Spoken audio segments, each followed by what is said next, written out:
प्यारे मसीह विश्वासियों, जय यीशु की प्रस्तुत है 31 मई 2021 की बाइबल पाठ। आज माता कलीसिया धन्य कुमारी मरियम का अभ्यागमन मनाती है।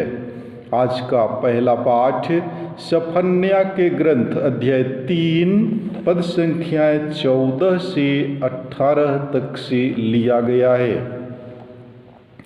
सियोन की पुत्री आनंद का गीत गा, इस्राएल जयकार करो। यरूशलेम की पुत्री सारे हृदय से आनंद मना। प्रभु ने तेरा दंडादेश रद्द किया और तेरे शत्रुओं को भगा दिया है। प्रभु तेरे बीच इस्राएल का राजा है। विपत्ति का डर तुझसे दूर हो गया है। उस दिन यरूशलेम से यह कहा जाएगा, सियोन नहीं डरना, हिम्मत नहीं हारना। तेरा प्रभु ईश्वर तेरे बीच है, वह विजयी योद्धा है। वह तेरे कारण आनंद मनाएगा। वह अपने प्रेम से तुझे नवजीवन प्रदान करेगा। वह उत्सव के दिन की तरह तेरे कारण आनंद विभोर हो जाएगा। मैं तेरी विपत्ति को दूर करूंगा, मैं तेरा कलंक मिटा दूंगा। प्रभु की वाणी। ईश्वर को धन्यवाद। और आज का सुसमाचार पाठ संत लूकस के अनुसार पवित्र सुसमाचार अध्याय 1 पद संख्याएं 39 से 56 तक से लिया गया है। उन दिनों मरियम पहाड़ी प्रदेश में यूदा के एक नगर के लिए शीघ्रता से चल पड़ी। उसने जकरियस के घर में प्रवेश कर एलिजाबेत का अभिवादन किया। ज्यों ही एलिजाबेत ने मरियम का अभिवादन सुना, बच्चा उसके गर्भ में उछल पड़ा और एलिजाबेत पवित्र आत्मा से परिपूर्ण हो गई। वह ऊंचे स्वर से बोल उठी, आप नारियों में धन्य है और धन्य है आपके गर्भ का फल। मुझे यह सौभाग्य कैसे प्राप्त हुआ कि मेरे प्रभु की माता मेरे पास आई? क्योंकि देखिए, ज्यों ही आपका प्रणाम मेरे कानों में पड़ा, बच्चा मेरे गर्भ में आनंद के मारे उछल पड़ा। और धन्य है आप जिन्होंने यह विश्वास किया कि प्रभु ने आपसे जो कहा वह पूरा हो जाएगा। तब मरियम बोल उठी, मेरी आत्मा प्रभु का गुणगान करती है। मेरा मन अपने मुक्तिदाता ईश्वर में आनंद मनाता है, क्योंकि उसने अपनी दीन दासी पर कृपा दृष्टि की है। अब से सब पीढ़ियां मुझे धन्य कहेंगी, क्योंकि सर्वशक्तिमान ने मेरे लिए महान कार्य किए हैं। पवित्र है उसका नाम, उसकी कृपा उसके श्रद्धालु भक्तों पर पीढ़ी दर पीढ़ी बनी रहती है। उसने अपना बाहुबल प्रदर्शित किया है। उसने घमंडियों को तितर बितर कर दिया है। उसने शक्तिशालियों को उनके आसनों से गिरा दिया है और दीनों को महान बना दिया है। उसने दरिद्रों को संपन्न किया और धनियों को खाली हाथ लौटा दिया है। इब्राहिम और उनके वंश के प्रति अपनी चिरस्थायी दया को स्मरण कर उसने हमारे पूर्वजों के प्रति अपनी प्रतिज्ञा के अनुसार अपने दास इस्राएल की सुध ली है। लगभग 3 महीने एलिजाबेत के साथ रहकर मरियम अपने घर लौट गई। प्रभु का सुसमाचार। हे ख्रिस्त तेरी स्तुति हो।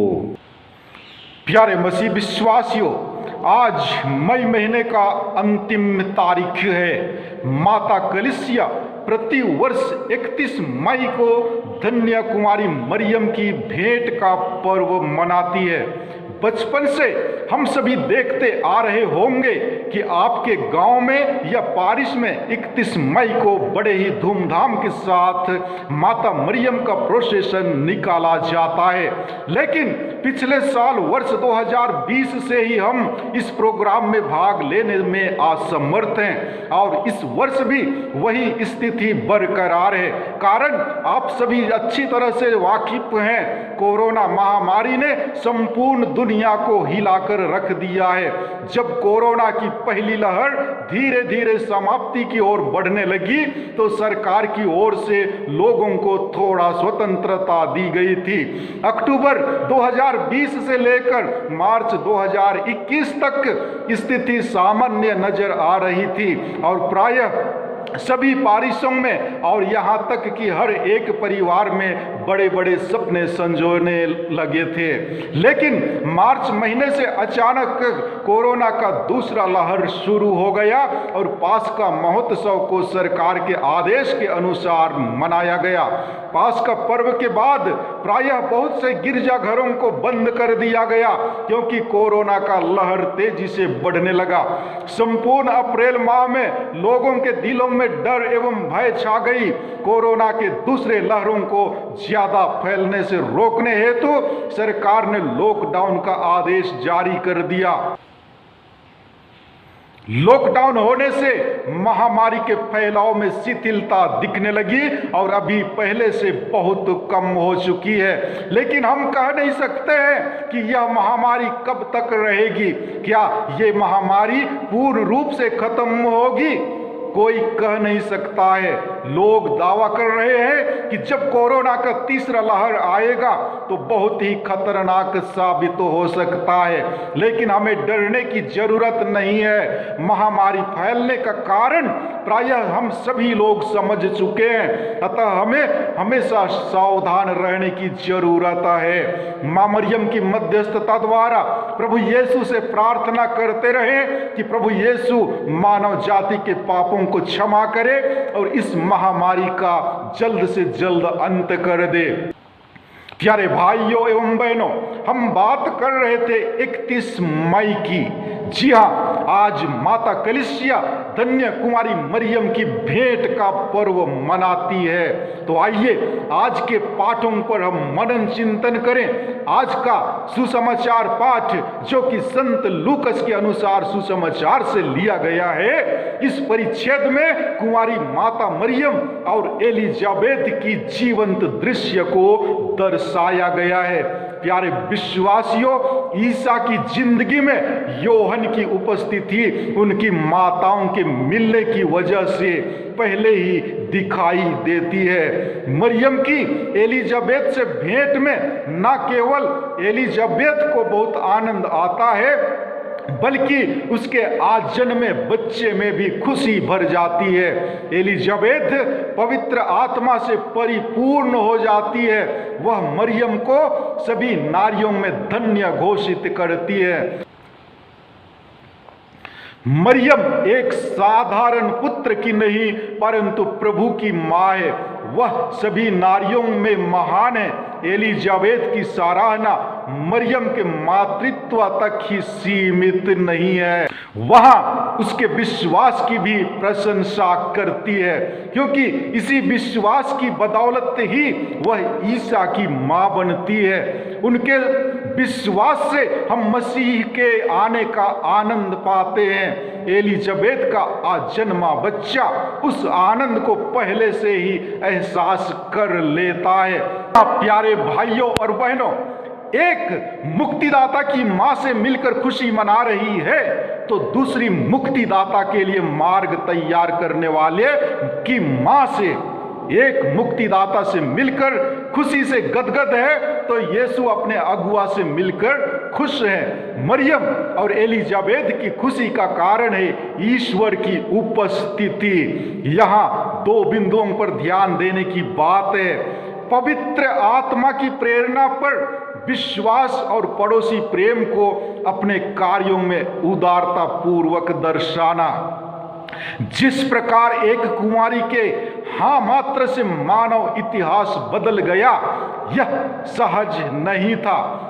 बहुत सारी चुनौतियों का सामना करते हुए उनकी परवाह किए बिना मरियम पूरी तरह से विनम्र होकर और ईश्वर पर भरोसा रखकर अपने को पूर्ण रूप से ईश्वर को समर्पित करती है कि उसके द्वारा पिता ईश्वर की मुक्ति योजना पूरी हो। आज हमारे सामने भी एक चुनौती है कि हम मरियम की तरह साहसी व उदार बने। हमें भी इनकी तरह एक दूसरे की सहायता के लिए तैयार रहना है। हम प्रत्येक जन नए समाज के निर्माण के लिए चुने गए हैं। क्या हम तैयार हैं?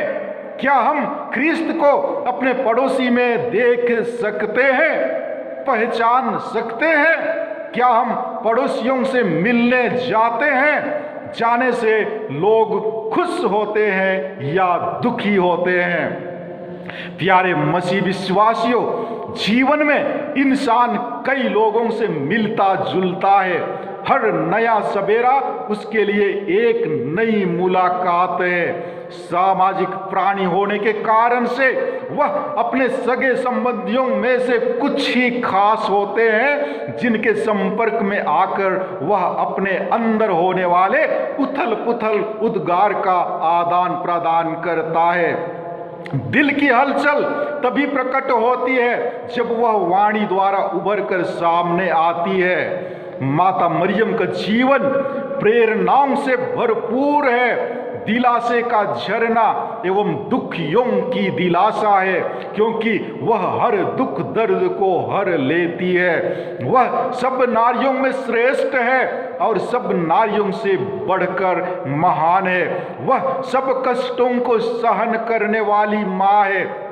वह खुद रोती है पर दूसरों का आंसू पोंछती है। भाइयों बहनों, मई का महीना हमें माँ मरियम के जीवन और हमारी मुक्ति में उसकी प्रेरिताई की याद दिलाती है। मसीही भक्तों के बीच रोजरी की भक्ति एक बहुत ही सरल परंतु प्रभावशाली भक्ति है। माता मरियम मानव जाति की मुक्ति के लिए मध्यस्थता का कार्य करती है।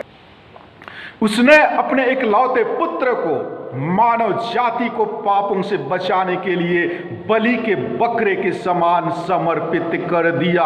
माँ मरियम से हमें विभिन्न अवसरों में विभिन्न प्रकार की शिक्षा मिलती है। वह पाप रहित थी, निष्कलंक थी एवं ईश्वर के कार्यों को पूरा करने के लिए हमेशा तैयार रहती थी। उन्होंने हर प्रकार के दुखों का सामना किया एवं बहुत सारी चीजों को अपने मन और दिल में संजो कर रखा एवं उस पर मनन चिंतन किया।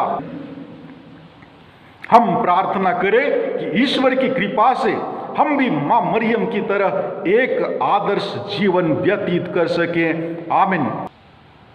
भाइयों एवं बहनों, विदा लेने से आपसे मैं आग्रह करता हूं कि यदि आपने मेरा चैनल सब्सक्राइब नहीं किया है तो कृपया सब्सक्राइब करें, लाइक करें, कमेंट करें और शेयर जरूर करें। ईश्वर आपको आशीर्वाद प्रदान करे। धन्यवाद।